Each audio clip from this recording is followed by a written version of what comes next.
A viral dashcam video out of Wisconsin caught a police officer's unexpected response to a student's excuse for his speeding. The kid tells the officer he's late for an important presentation in class and was only speeding because he'd had to stop by the house of a buddy who knew how to tie a tie.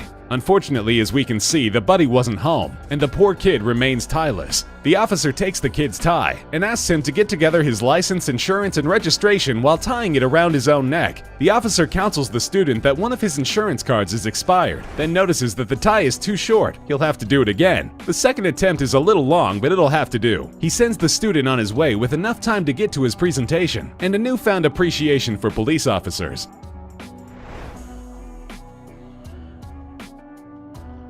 When the Oakland Cougars and Logan Township Lions met for a game of youth football in 2013, the Cougars coach brought out a trick play he had been working on for some time. In fact, he had collaborated on it with the head coach of the other team. This might sound a bit unusual, but the whole plan revolved around a very unusual and very determined player. 10-year-old Jacob Steiner was a special needs student that had been taken under the wing of the coach and the entire football team. He had been playing in games all season long, but on this play you could see that the opposing players, with as much subtlety as they could muster, all allow themselves to be blocked, run the wrong way, or just fall down without being touched. All to make sure Jacob could know what it feels like to score a touchdown in a game, an experience he will certainly never forget.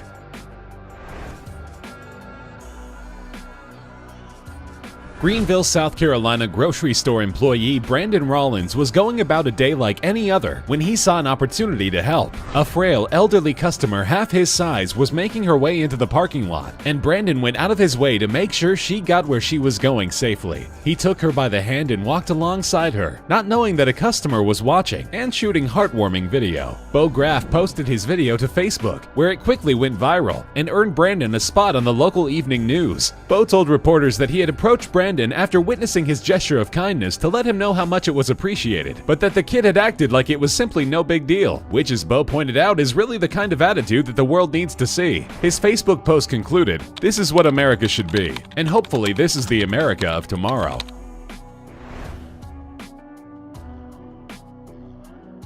Employees at the Qdoba restaurant in Louisville, Kentucky take pride in going out of their way for their customers. Among their many regulars is a woman that employee Ridge Quarles describes as a very nice lady with disabilities who isn't able to get out of the house very often but loves to eat at her neighborhood Qdoba when she can. Employees know her order by heart, but one day when she was having a particularly tough time, she had an unusual request for Ridge. After placing her regular order, she asked Ridge if he might be able to help feed her, and the young man didn't think twice before agreeing.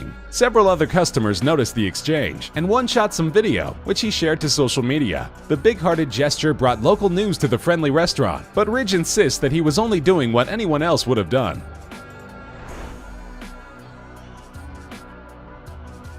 U.S. Army Lieutenant Colonel Robert Riston was out for a bite at a local Taco Bell in Alabama when his opportunity to make someone's day a little brighter presented itself. He was approached by a couple of boys who were selling homemade baked goods to raise money for their family. When Robert asked the older boy, only 9 years old, if he had eaten anything that night, he answered no. But Robert didn't have any cash on him, and the youngsters weren't in a position to take credit cards. So Robert brought both boys up to the counter and let them get anything they wanted to eat on him. The video was captured by a customer who decided that the heartwarming moment needed to be shared with friends. After going viral, Robert was interviewed by local news, telling them that the boys were just as much of an inspiration to him as he could ever be to them. He also mentioned that they thanked him not just for the meal, but for watching over and protecting them in his role as a soldier.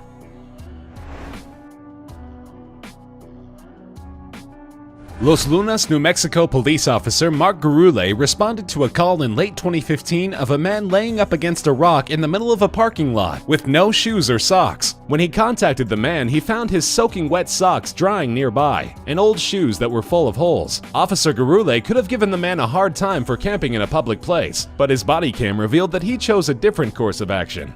After making sure the man wasn't in medical distress and had eaten earlier in the day, the officer went to a nearby Big 5 sporting goods store and came out of his own pocket to buy the man a new pair of shoes with warm winter socks. Officer Gurule told the man, whose name was also Mark, that Big 5 had hooked him up, implying that he hadn't actually bought the stuff himself. And as if this weren't enough, he couldn't leave without giving Mark $20 to make sure he wouldn't go hungry that night. Officer Gurule is one cop who truly embodies the phrase "to protect and serve."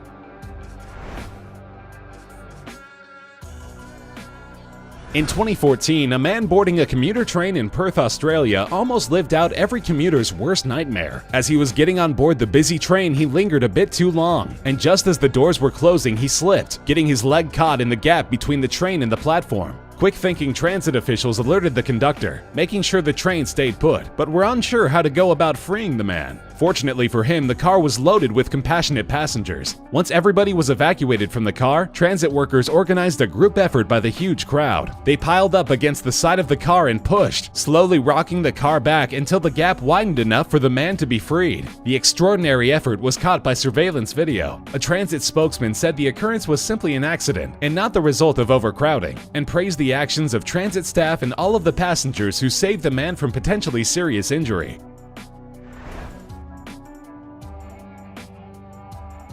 When 23-year-old New Yorker Joey Resto noticed a shirtless homeless man sitting on his subway car, he had the opposite reaction from everyone else on the car. The guy was clearly not in his right mind and didn't smell so great, and all the other passengers were crowded at the other end of the car, as far away from the man as possible. But Joey saw a guy who was cold and disoriented on a New York winter night and decided that the only humane thing to do was to literally give him the shirt off his back. The man was so weak that he needed help putting it on, which Joey did before also giving him his hat. Another rider got video of the incident and posted it to Facebook, where it quickly racked up an astounding 8 million views. Joey would later say that he offered to get the man something to eat as well, but that after receiving some warm clothes, he had promptly fallen asleep.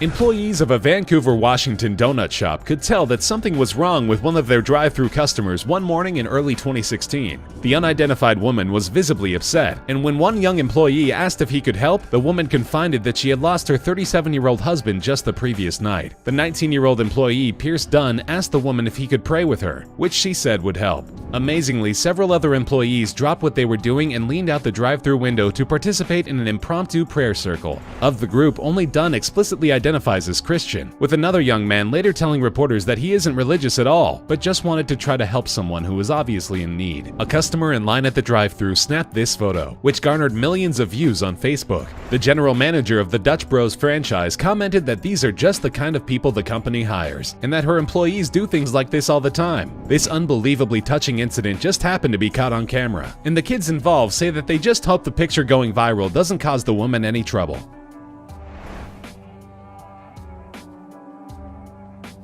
When 11-year-old Colorado charter school student Delaney Clements was diagnosed with a rare form of childhood cancer, her 9-year-old best friend Cameron Renfro decided to show her support in a way most little girls wouldn't. Delaney was losing her hair due to chemotherapy, and Cameron decided to shave her head bald, as a way of letting her friend know she wasn't alone. Unfortunately, the girls' charter school wasn't too pleased with her decision. They suspended Cameron and sent her home for violating the school's dress code. Of course, this terrible decision was roundly criticized after Cameron's mother posted the story, along with this picture showing the two girls together, to her Facebook. After intense public pressure, the school board called an emergency meeting, at which they voted to waive the rule and allow Cameron to return to school. With support like this, it looks like cancer picked the wrong little girl to mess with.